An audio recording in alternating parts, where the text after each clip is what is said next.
Ya itu kan hanya untuk pencitraan, ya. Seolah-olah infrastruktur ini menjadi etalase keberhasilan. Padahal infrastruktur itu kewajiban. Semua presiden pasti membangun infrastruktur itu. Jadi itu bukan prestasi.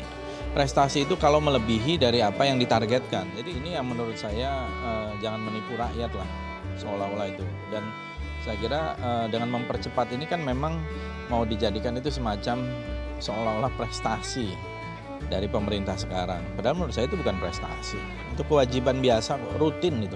Selama ini Bapak Presiden selalu menyampaikan bahwa jangan sampai salah satu daerah sentris, tetapi harus Indonesia sentris. Karena itulah sejak triwulan 3 2020, pemirsa ini kami perlu laporkan juga bahwa investasi Indonesia ini sudah lebih banyak di luar Jawa.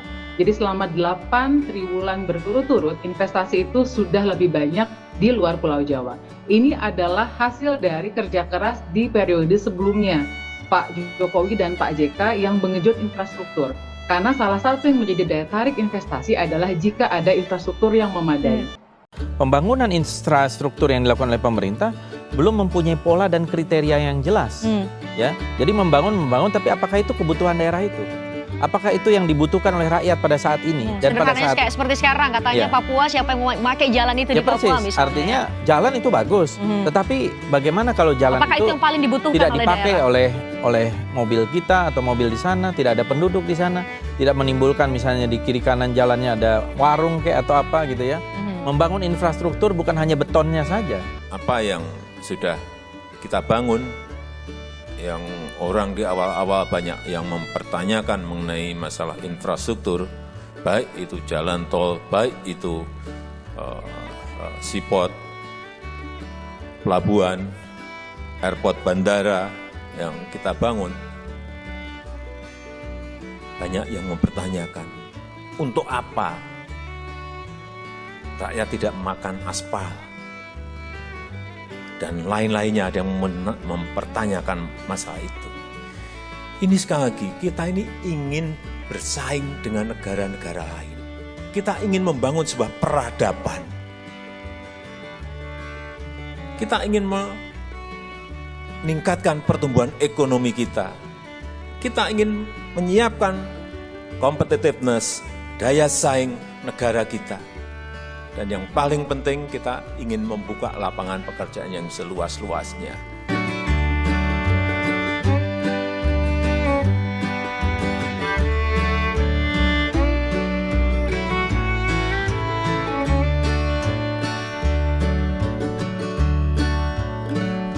Presiden Joko Widodo sukses membawa oleh-oleh investasi dari rangkaian kunjungan kerjanya ke 3 negara di kawasan Asia Timur. Dalam kunjungan ke 3 negara tersebut, sang kepala negara berhasil meraih kesepakatan investasi dengan total nilai yang diperkirakan lebih dari 185 triliun rupiah. Dari hasil kunjungan Presiden ke China, pemerintahan Xi Jinping menyampaikan komitmennya untuk meningkatkan impor 1 juta ton minyak sawit mentah dari Indonesia. Tak hanya itu, Jokowi juga memboyong komitmen investasi 5,7 miliar dolar AS atau setara 85 triliun rupiah dari perusahaan Jepang. Sedangkan dari negeri gingseng, Presiden Joko Widodo berhasil menggait komitmen dari 10 investor sebesar 6,7 miliar dolar AS atau setara 100,6 triliun rupiah. Saya ingin kembali agak jauh ke tahun-tahun sebelum pandemi. Apa yang sudah kita bangun, yang orang di awal-awal banyak yang mempertanyakan mengenai masalah infrastruktur, baik itu jalan tol, baik itu seaport, pelabuhan, airport bandara yang kita bangun, banyak yang mempertanyakan, untuk apa rakyat tidak makan aspal?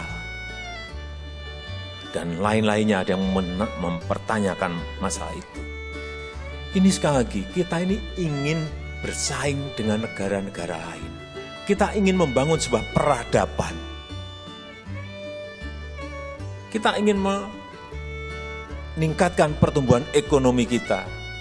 Kita ingin menyiapkan competitiveness, daya saing negara kita. Dan yang paling penting kita ingin membuka lapangan pekerjaan yang seluas-luasnya. Kalau fondasinya tidak ada, hal yang fundamental ini tidak kita bangun, jangan bermimpi kemana-mana. Ya apapun, cacian, hinaan, saya tetap lurus terus akan saya kerjakan terus ini. Selama ini Bapak Presiden selalu menyampaikan bahwa jangan sampai salah satu daerah sentris, tetapi harus Indonesia sentris. Karena itulah sejak triwulan 3 2020, pemirsa ini kami perlu laporkan juga bahwa investasi Indonesia ini sudah lebih banyak di luar Jawa. Jadi selama 8 triwulan berturut-turut, investasi itu sudah lebih banyak di luar Pulau Jawa. Ini adalah hasil dari kerja keras di periode sebelumnya, Pak Jokowi dan Pak JK yang mengejut infrastruktur. Karena salah satu yang menjadi daya tarik investasi adalah jika ada infrastruktur yang memadai.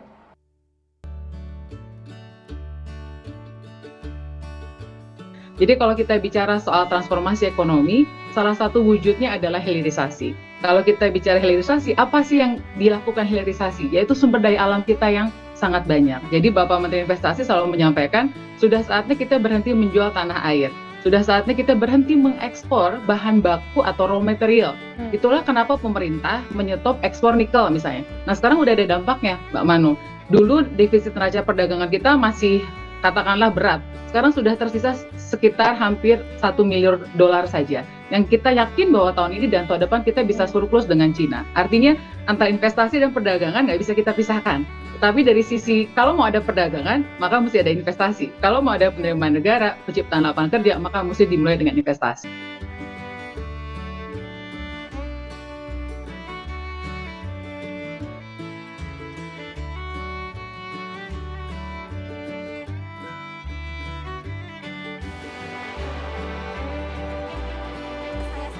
Senang begitu ya, karena ini sangat mempermudah akses dari warga Kota Manado untuk menuju ke Kauditan atau bahkan ke Bitung, karena di Bitung juga di daerah Kauditan sana ada begitu banyak pariwisata di sana, sehingga sangat mempermudah warga Manado untuk ke daerah Kauditan dan juga ke daerah Bitung. Pak Jokowi, terima kasih sudah sangat memperhatikan masyarakatnya, apalagi di daerah-daerah dengan membangun adanya infrastruktur yang lebih maju lagi, Pak. Terima kasih. Ya, dengan adanya tol Manado Bitung, distribusi untuk perikanan ya lebih maju dan lebih efisien,